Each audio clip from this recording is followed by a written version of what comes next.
거침없이라는 제목으로 함께 말씀을 나누고 기도해 보도록 하겠습니다. 한번 따라해 볼까요? 담대하게 거침없이.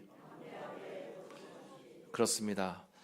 사도행전은 총 28장으로 이루어져 있고 28장 가운데 맨 마지막 부분은 담대하게 거침없이라고 하는 말씀으로 이제 사도행전 말씀을 마감하게 됩니다. 오늘 이 말씀을 통해서 우리에게 주시는 하나님의 은혜가 또 하나님의 은총이 임하게 되는 줄로 믿습니다. 예전에 과학기술처 장관을 지냈던 그런 정근모 장로님이 계십니다. 이분은 굉장히 지혜로우시고 또 여러 가지 일들을 많이 담당하셨던 분이에요. 그래서 우리나라에서도 장관으로 쓰임받고 여러 가지 일들을 많이 했는데 이분은 믿음이 참 좋습니다. 지금도 장로로서 여러 활동을 하시고 간증 집회도 다니시는데 이분이 친하게 지냈던 이제 대학 동창이 있는 거예요. 대학 동창이 50 당시에 청와대 수석 비서 이제 서기관으로 수석 비서관으로 이제 지내고 있었는데 어떻게 하면 이 친구에게 복음을 전할까 예수를 전할까 날마다 고민하고 기도했어요. 그래서 오늘은 이 친구에게 예수님을 전해야 되겠다 생각하고 만나면 입이 떨어지지 않는 거예요. 그러니까 정치 얘기하고 집안 이야기하고 뭐 그런 이야기하다가 헤어지고 또 다음번에 만났을 때도 또 그렇게 이야기하다 헤어지고 이렇게 차일피일 미루다가 안 되겠다. 내 친구에게 예수님을 전하고 복음을 증거해서 예수님 믿는 천국 백성들에게 만들어야 되겠다 생각을 하고 친구에게 만나자고 연락을 했더니 마침 대통령과 함께 이제 미얀마, 옛날 버마죠. 버마로 출장할 일이 생겨서 갔다 와서 만나자는 겁니다. 그래서 갔다 오면 만나야 되겠다 생각을 하고 있었습니다.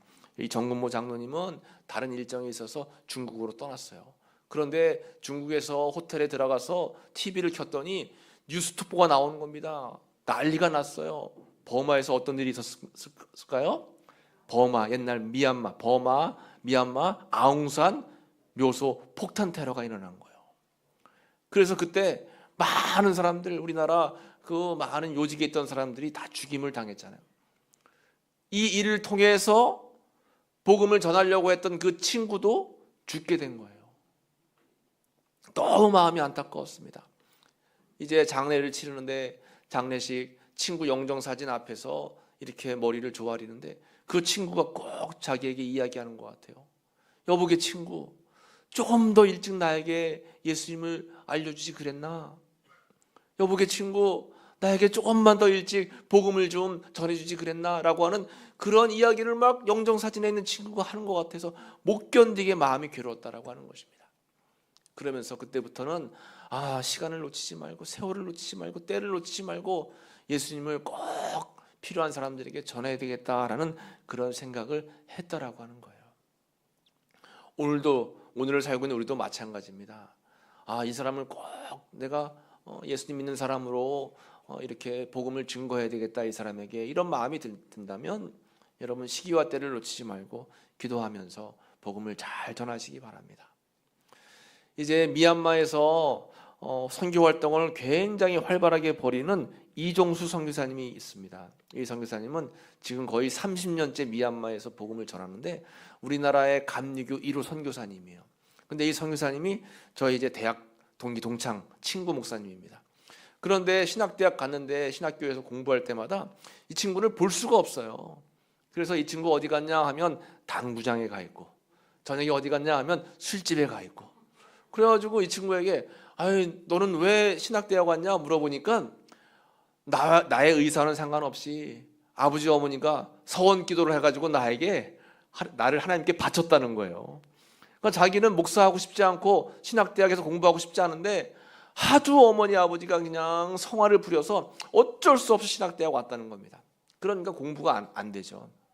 공부 안 하고 매일 수업도 잘 안 듣고 그렇게 이제 신학대학 세월 다 보내고 또 대학원까지 마쳤어요. 이제 대학원까지 마치니까 목회를 나가야 되잖아요. 부모님이 자꾸 목회 나가라고 이렇게 쪼르니까 안 되겠다. 부모님이 나를 괴롭히지 않는 곳으로 도망쳐야 되겠다 하고 어디로 가요? 외국으로 가는 거예요. 외국으로 가는데 어디로 갈지도 결정도 안 한 겁니다. 공항에 딱 가가지고 이제 김포공항에서 외국 가는 비행기 쭉 보면서 어느 나라로 갈까 하나 둘 셋 넷 어느 나라로 갈까 하다가 미얀마라고 하는 나라를 처음 발견한 거예요. 야, 저 나라는 이제 우리 부모님도 나를 어렵게 나를 목사 되려고 쫓아다니지 않겠지 하고는 미얀마 나라로 간 겁니다. 그냥 아무것도 모르고 미얀마로 갔대요. 미얀마로 가서 할 게 없잖아요. 아는 사람도 없잖아요. 뭘 어떻게 해야 될지 아무것도 모르잖아요. 그래서 그냥 뭘 해야 되나, 미얀마라고 하는 나라를 한번 내가 경험하고 탐험을 해봐야 되겠다 하고 배낭을 메고 미얀마 땅을 막 이제 이렇게 여기저기 이제 여행을 다니는 거예요. 여행을 다니는데 너무 사람들이 어렵게 살고 힘들게 살고 낙후돼 있고 병원도 없고 사람들이 그렇게 미개한 상태로 살아가는 것이 안타까운 거예요. 한 번은 지나가는데 배에 복수가 찬 그런 사람이 이제 이분을 형사님을 붙잡고 나 좀 살려달라고, 나 좀 도와달라고, 나에게 약 좀 달라고 막 하는데 자신이 뭐 약도 없고 또 어떻게 병원에 데려갈 수 있는 여력도 없고 그러니까 이런 때 한번 기도 한번 해봐야 되겠다.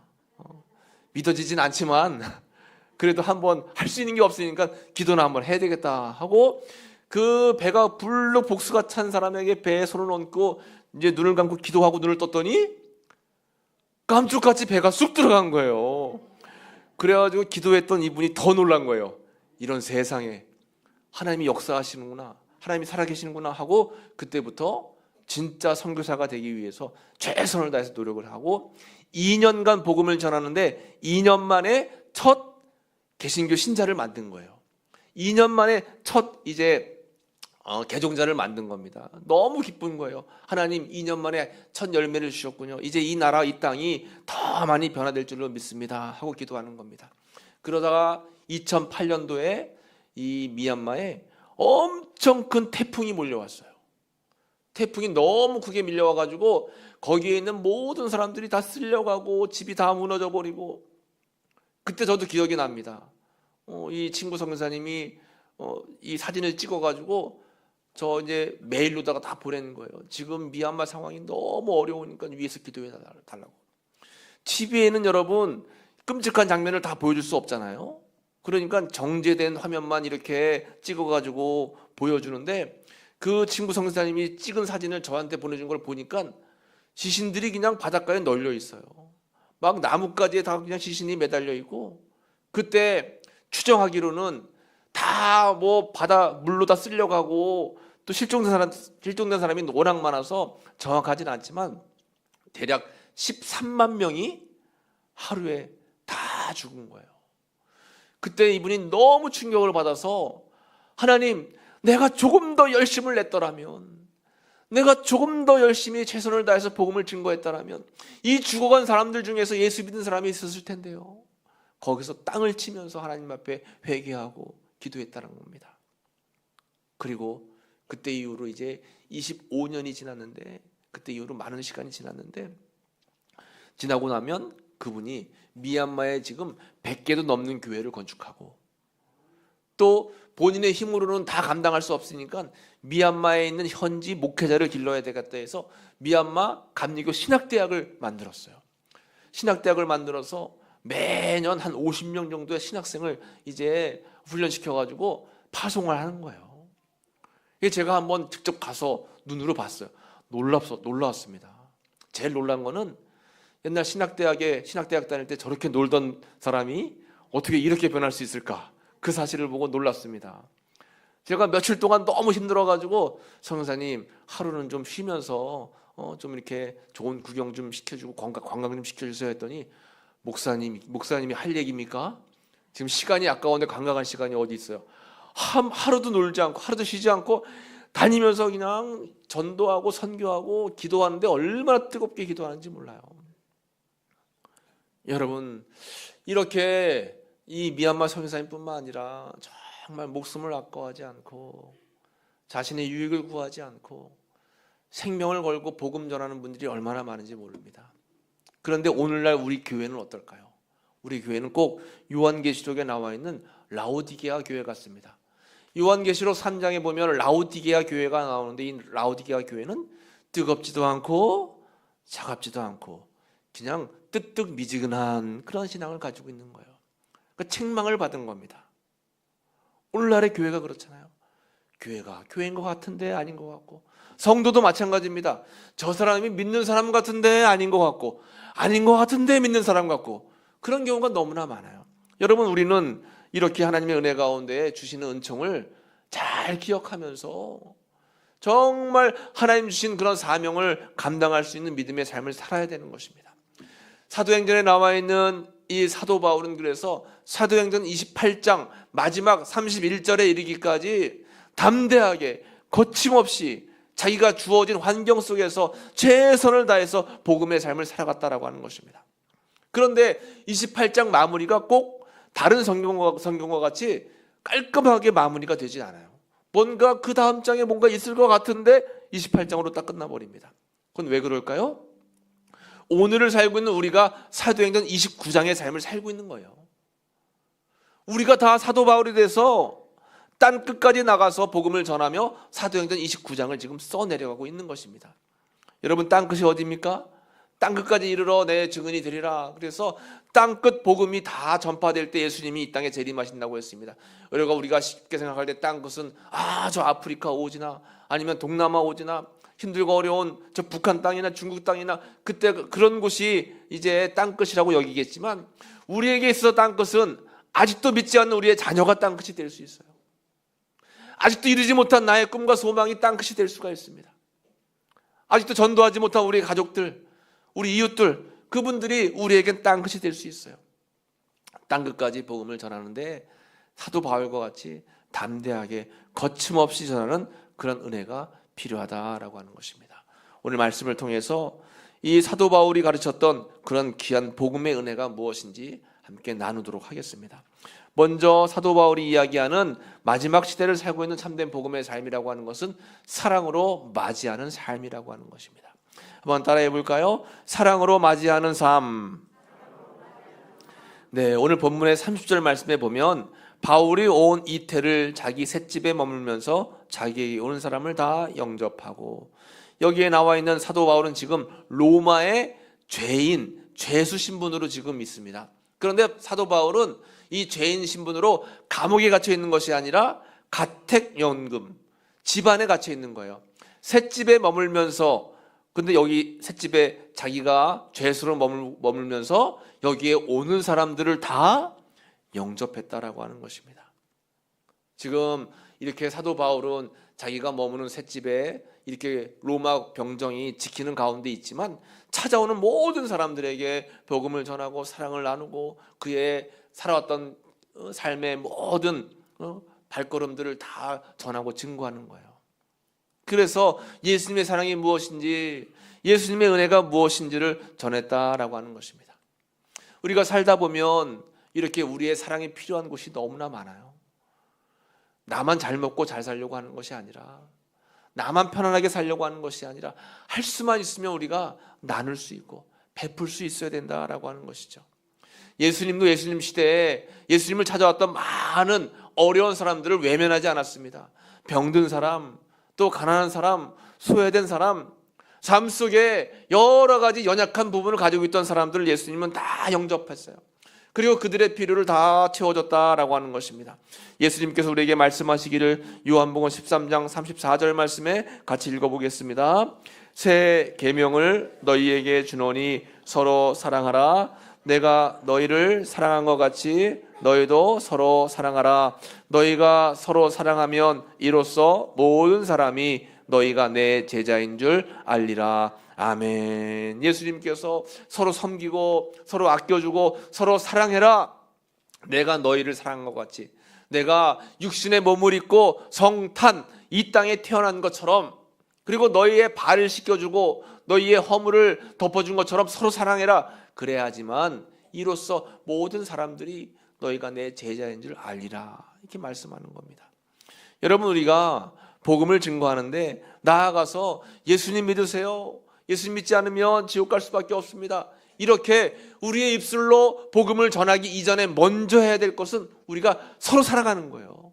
서로 아껴주는 겁니다. 그래서 믿지 않는 사람들이 보기에 저 사람이 믿는 하나님은 어떤 분이기에, 저 사람들이 섬기는 예수님은 어떤 분이기에 저렇게 서로 아끼고 저렇게 어떻게 사랑할 수 있을까? 나도 그 하나님을 한번 만나보고 싶다. 나도 그 예수님을 한번 믿어보고 싶다. 그런 이야기를 들을 수 있어야 됩니다. 그런데 오늘날의 교회가 아까 말씀드린 것처럼 라오디게아 교회처럼 교회가 서로 싸우고 분열이 나고 다투고, 여러분 이것은 말도 안 되는 겁니다. 어떻게 거룩한 성전인 교회에 경찰들이 들어와서 1층에서는 이 사람들이 예배드리고 2층에서는 저 사람들이 예배드리고, 하나님이 기뻐하시지 않을 일이죠. 여러분들도 우리가 신앙생활 하는데 정말 되도록이면 내가 참고 인내하고 하지 말아야 될 말, 내가 들어서 기분 나쁠 말은 상대방도 들으면 기분 나쁜 거예요. 서로 용납하고 이해하고 용서하고 관용을 베풀어주고, 이렇게 사랑을 베풀어줄 때 비로소 예수님께서 내 제자이구나 라고 인정을 해 주신다라고 하는 거죠. 이렇게 사랑을 베풀고 사랑을 나누는 삶이 얼마나 중요한지 몰라요. 그런 교회가 하나님이 기뻐하시는 교회입니다. 그러니까 우리도 그런 교회를 만들어야 되는 거예요. 우리 우선교회도 그런 교회가 되어야 된다라고 하는 것입니다.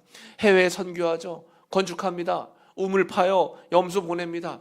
또 장애인 공동체 다니면서 봉사활동해요. 김장김치 김장해줘요.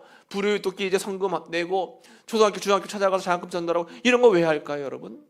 교회가 해야 될 역할들입니다. 당연히 이 지역사회를 섬기고 어려운 분들을 섬기고, 저는 이 지역사회를 위해서 하고 싶은 일들이 너무 많아요. 그래서 면사무소에서 제가 몇 번 찾아갔습니다. 혹시 우리 교회에서 도울 일이 뭐가 있을까요? 사회복지 하시는 분 담당자 찾아가서 우리 교회에서 할 일이 뭐가 좀 없을까요? 여러분, 우리의 관심은 그런 게 돼야 돼요. 교회 다녀서 기도하니까 내가 좀 복을 받겠지, 이번 주에 내가 복권을 사서 하나님께 기도하면 복권 맞게 해주겠지. 여러분, 이러한 기복적인 세상거에 빠지지 말고 너희는 먼저 그의 나라와 그의 일을 구하라. 하나님의 의를 먼저 구하면 나머지는 하나님께서 다 이루어 주시는 거예요.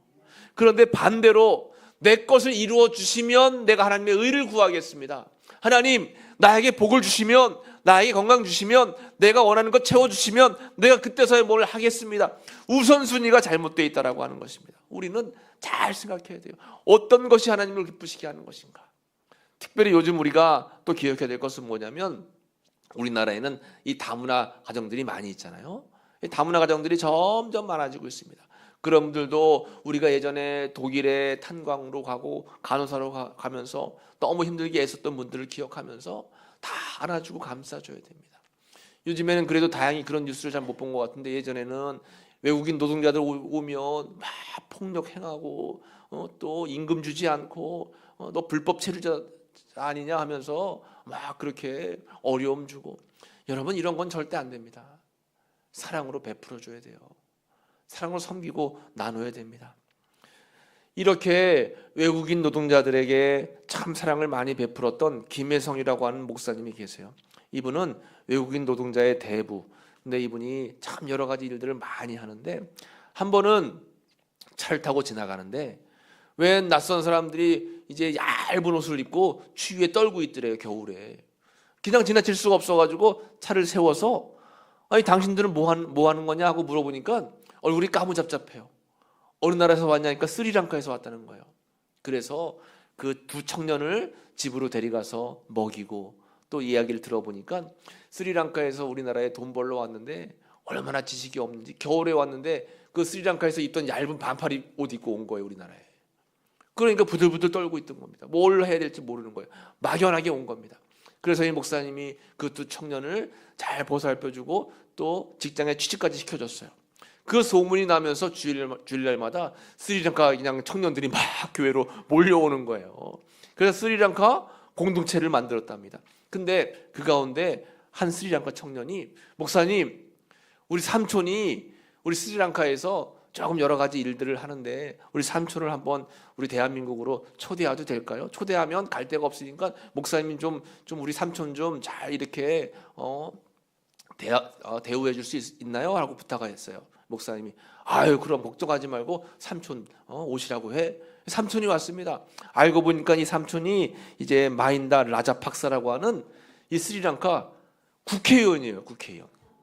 그래가지고 이 국회의원이 와가지고 이 목사님이 잘 보필해주고 함께 그 청년들 다 돌아봐주고, 근데 이분이 몇 년 뒤에 스리랑카 대통령에 출마해서 대통령에 당선이 된 겁니다. 대통령이 당선이 되면서 여러 가지 일을 돌보는데 우리나라 출신 청년들이 외국 나가서 일하는 그런 청년들을 돌보게 된 거예요. 그때 대한민국의 이 정혜성 목사님이 우리 청년들에게 너무 잘해줬지 하고는 대통령 되자마자 그 정혜성 목사님을 초청해가지고 코끼리 2마리를 선물해 준 겁니다. 아니 내가 이 코끼리를 어떻게 가져가야 스리랑카에서 대한민국까지 엄청나게 고민을 했습니다. 코끼리를 어떻게 가져가지? 근데 마침 또 우리나라에 어린이 대공원이 있잖아요.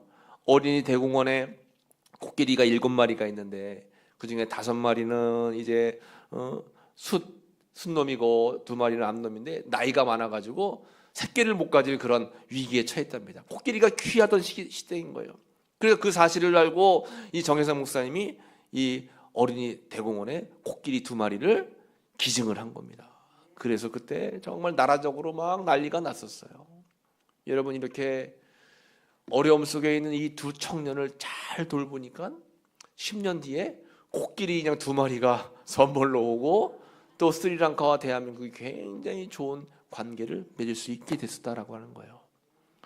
우리가 행하는 작은 일들이 하나님께서 다 그런 일들을 그냥 다 보내지 않으시고 기억하신다라고 하는 것입니다. 이 정혜성 목사님이 섬기는 이 공동체에 많은 외국인 노동자들이 있었는데 좋은 사람들이 있는가 하면 문제가 많은 사람들이 있었어요. 그 가운데 불법 체류자였던 북한 동포 한 사람이 술을 먹고 이 공동체에 불을 질렀습니다. 홀딱 다 타버렸어요. 11명이 다쳤습니다. 거기에서 사람들이 막 기도하는 거예요. 하나님 어떻게 하면 좋을까요?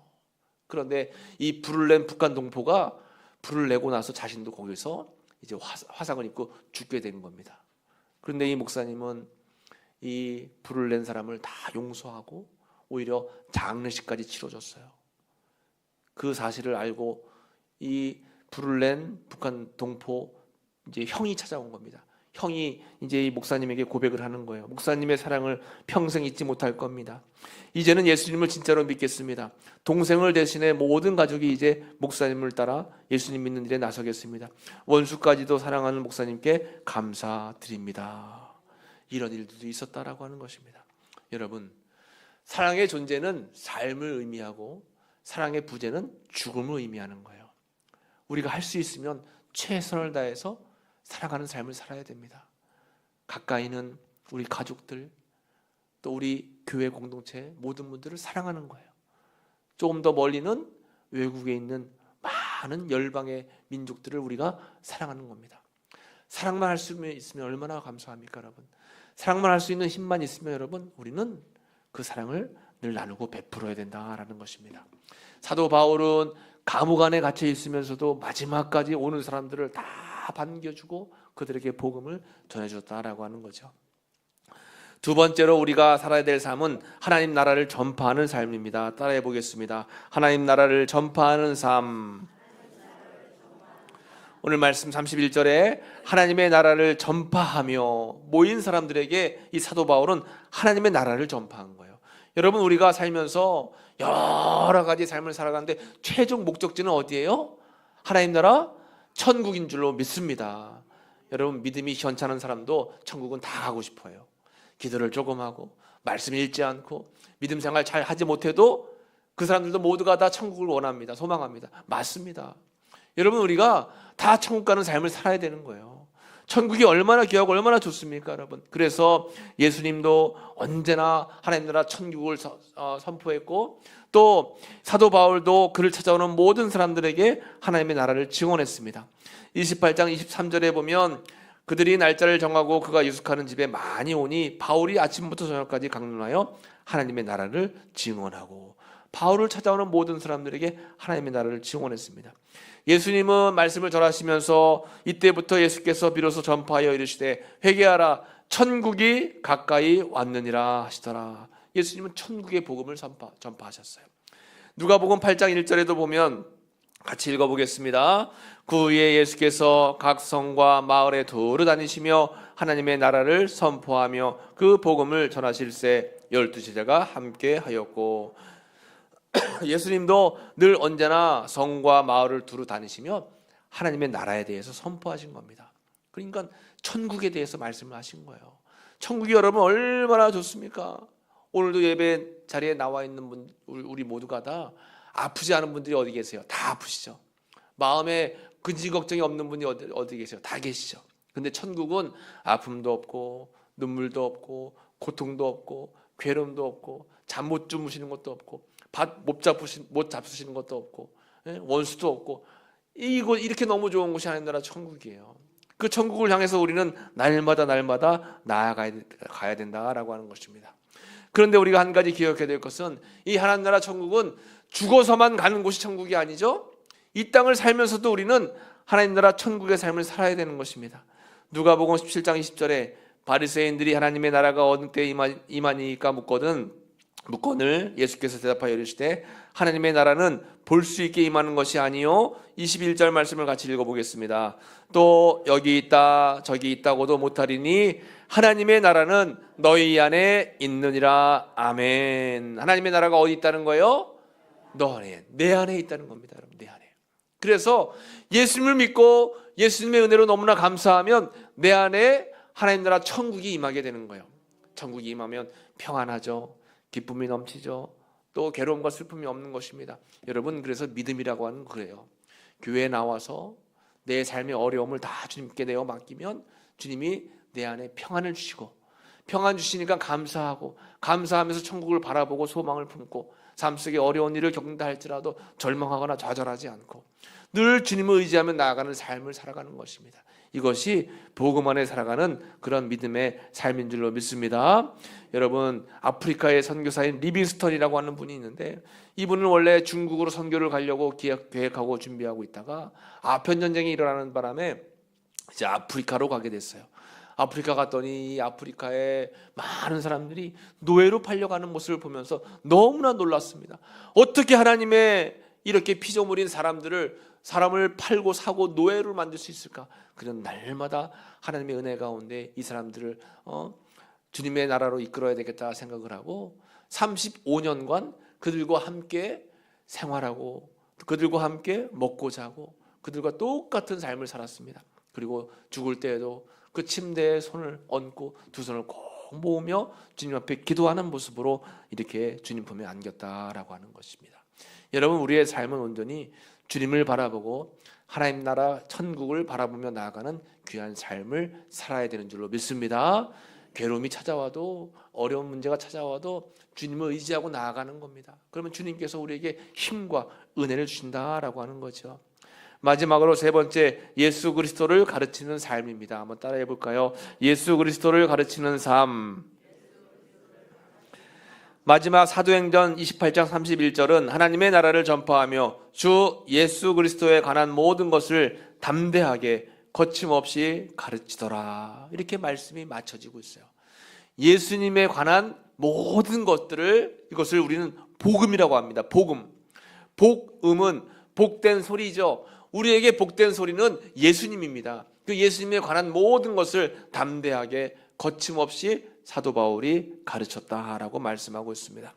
이렇게 사도 바울은 그의 생명이 다하는 그 순간까지 내가 달려갈 길과 주 예수께 받은 사명 곧 하나님의 은혜의 복음을 증언하는 일을 마치려 하면은 나의 생명조차 조금도 귀한 것으로 여기지 않는 그러한 믿음을 가지고 사도 바울은 담대하게 살아갔다라고 하는 것입니다. 이것을 우리는 복음을 자랑하는 삶이라고 이야기하는 거예요.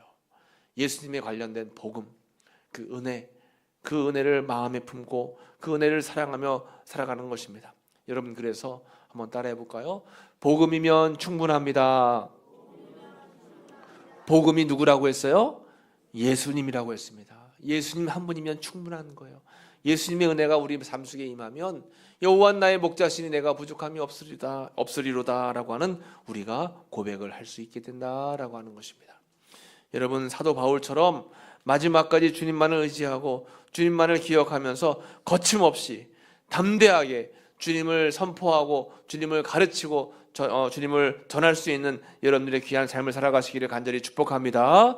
사도 바울은 힘들고 어려운 감옥 안에 있었지만 그럼에도 불구하고 찾아오는 모든 사람들을 사랑으로 섬기고 하나님 나라 천국을 선포하고 또 담대하게 거침없이 믿음으로 하나님의 말씀에 대해서 가르쳤다라고 하는 것입니다. 그런 복음의 삶을 살아가시는 여러분들의 모든 삶이 되시기를 간절히 축복합니다. 기도하겠습니다. 하나님 아버지 감사합니다. 은혜 가운데 오늘 귀한 말씀을 나누었습니다. 우리도 담대하게 거침없이 주님을 전파하고 나눌 수 있는 귀한 믿음의 삶을 살아갈 수 있도록 은혜 베풀어 주옵소서. 예수님의 이름으로 감사하며 기도하옵나이다. 아멘.